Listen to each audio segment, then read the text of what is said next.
হুজুর গৌসুল আজম বলছেন, যেই ব্যক্তির মধ্যে ভদ্রতা নাই সেই ব্যক্তির মধ্যে কাদেরিয়া তরিকা নাই।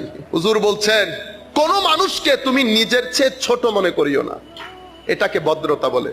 হুজুর, মানুষটা যদি বয়সে আমার ছোট হয়, যদি বয়সে ছোট হয় তো মনে করবা বয়স কম তো গুণও কম।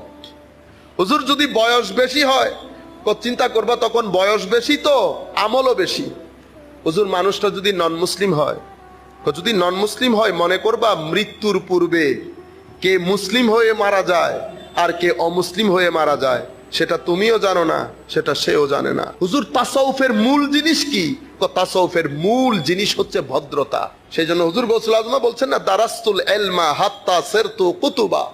ইলম শিখতে শিখতে আমি কুতুব হয়ে গেছি। কোন ইলম শিখেছে? একটা ব্রেইনের ইলম, একটা কলবের ইলম।